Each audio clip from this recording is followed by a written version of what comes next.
Hi friends, welcome to అత్తకోడలు వంటకి స్వాగతం సుస్వాగతం. ఈరోజు మన రెసిపీ వచ్చేసి గోదావరి ఇసుక దొందులు ఇగురు. ఇవేనండి ఇసుక దొందులు. దీన్ని శాండ్ ఫిష్ అని కూడా అంటారు. ఇవి చేపలు చిన్నగానే టేస్ట్ మాత్రం చాలా బాగుంటుంది.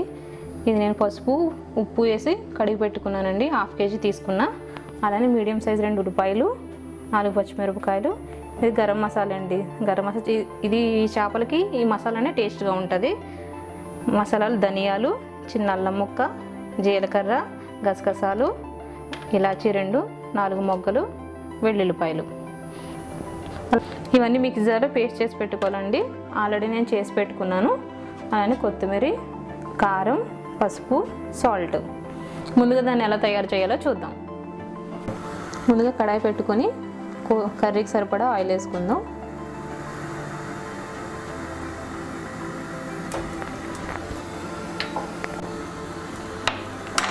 ఆయిల్ వేడైపోయిందండి. ఇప్పుడు మనం ఉల్లిపాయ ముక్కలు, పచ్చిమిరపకాయ ముక్కలు వేసుకుందాం.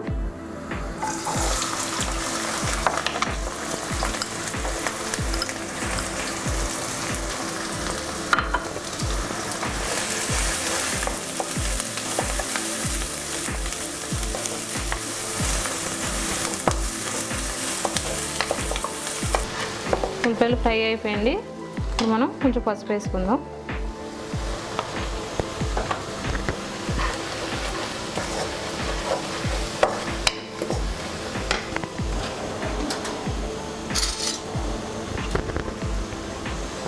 అలానే ముందుగా చేసి పెట్టుకున్న గరం మసాలా,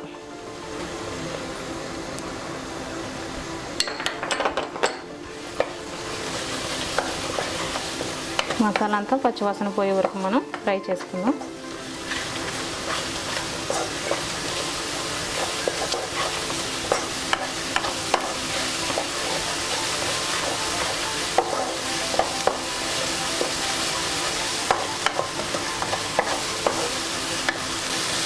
మసాలా ఫ్రై అయిపోయిందండి. ఇప్పుడు మనం కారం వేసుకుందాం.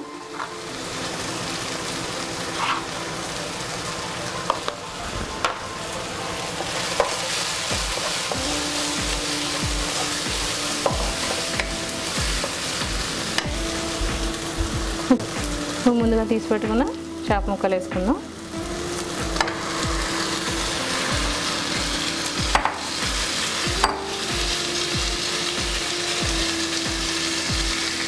మనం ఇప్పుడు సిమ్లో పెట్టుకొని ఒక 2 minutes మనం మూత పెట్టుకుందాం.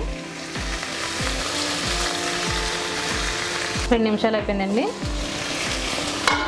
ఇప్పుడు మనం గరిటె పెట్టకుండా దీన్ని ఇలా కలుపుకుందాం.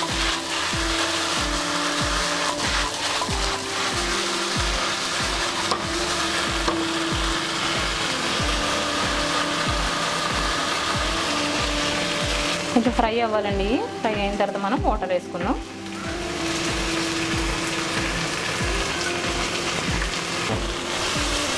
ఇవి చాలా సాఫ్ట్గా ఉంటాయండి, తొందరగా ఉడికిపోతాయి. ఇప్పుడు మనం వాటర్ వేసుకుందాం.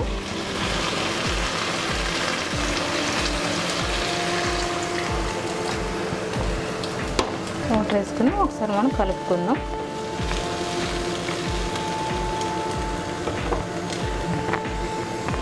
ఒక 5 minutes మనం మీడియం ఫ్లేమ్, హై ఫ్లేమ్లో పెట్టుకుని మూత పెట్టుకుందాం. 5 minutes అయిపోయిందండి. ఇప్పుడు మనం తగినంత సాల్ట్ వేసుకుందాం.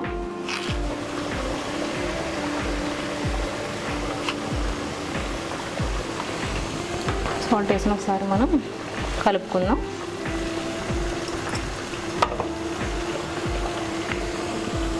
మనం ఒక 5 minutes మీడియం ఫ్లేమ్లో పెట్టుకొని మూత పెట్టుకుందాం. 5 minutes అయిపోయిందండి. ఇప్పుడు చూద్దాం. మనం కొద్దిగా కొత్తిమీర వేసుకుందాం.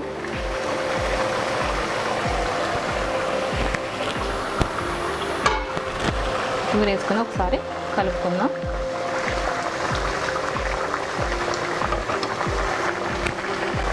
ఫిష్ చాలా సాఫ్ట్గా ఉంటుందండి. అంత గరిటె పెట్టి తిప్పకుండా మనం ఇలా తిప్పుకుంటే ముక్క ఎరగకుండా ఉంటుంది.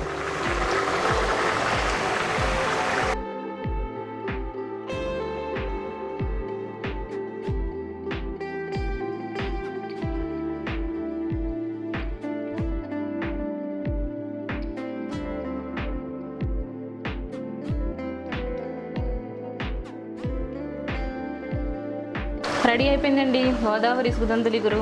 ఇప్పుడు మనం సర్వింగ్ బౌల్లో తీసేసుకుందాం. అయిపోయిందండి వేడి వేడి ఇసుగుదొంతులు ఇగురు. ఇప్పుడు మనం కొత్తిమీరతో గార్నిష్ చేసుకుందాం. ఇది వేడి వేడి అన్నంలో తింటే చాలా టేస్ట్గా ఉంటుందండి. ఒకసారి మీరు కూడా ట్రై చేయండి. ఎలా వచ్చిందో నాకు కమెంట్ రూపంలో తెలపండి. లైక్ చేయండి, షేర్ చేయండి, సబ్స్క్రైబ్ చేయండి. అలానే మా ఇన్స్టాగ్రామ్ ఫాలో అవ్వండి. మళ్ళీ కలుద్దాం సరికొత్త రెసిపీతో. మీ అత్త కోడలు.